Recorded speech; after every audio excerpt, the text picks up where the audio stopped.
বাসার ভিতরে বোঝা যায় না বাইরে যে কত গরম।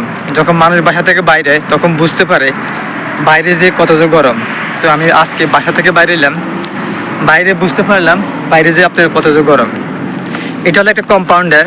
এই কম্পাউন্ডারের ভিতরে আপনার হাজারো মানুষের বসবাস, যারা শ্রমজীবী মানুষ, যারা ব্যবসায়িক মানুষ, এই কম্পাউন্ডারের ভিতরে তারা কিন্তু বসবাস করে থাকে। আমি কিন্তু বর্তমানে আছি মেন রোডের পাশে। এই জায়গায় প্রতিটা মানুষ ডিসিপ্লিনের মাধ্যমে অন্তর্ভুক্ত, যেমন আমিও। এটা হলো মেন রোড। এই মেন রোডের পাশে একটা খালি একটা জায়গা আছে, এই জায়গা দিয়ে আমি কিন্তু চলাচল করি।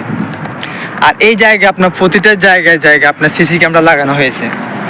একটা মানুষ যখন না দেখবে বিশ্বাস করার মতন কোনো উপায় নাই।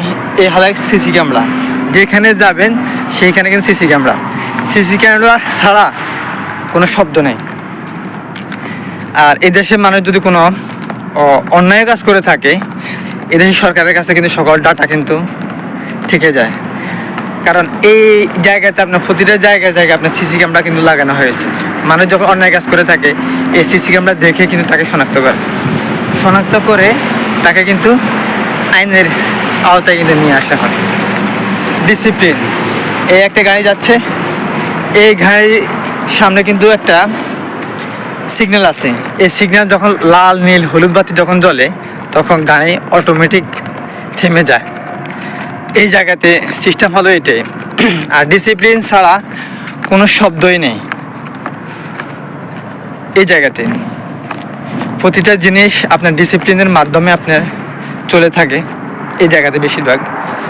আবার দেখতে পেলাম আমি বিভিন্ন জায়গায় খালি জায়গা আছে মানুষ চলাচলের, আর রাস্তা কিন্তু এইটাই বেশিরভাগ। আবার দেখলাম আমার একটা গাড়ি আসছে, মেট্রো বাসে করে আমি মনসুরা যাব। ওইখানে কিছু কাজ আছে, কাজ করার জন্য আমি কিন্তু মনসুরাতে যাব।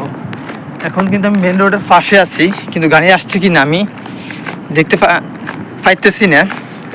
তারপর আমি চারিদিকে আপনার তাকিয়ে থাকছি।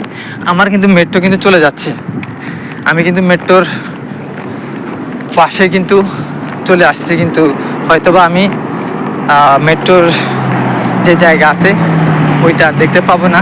আমার কিন্তু গাড়ি চলে আসছে, আমাকে কিন্তু যেতে হবে।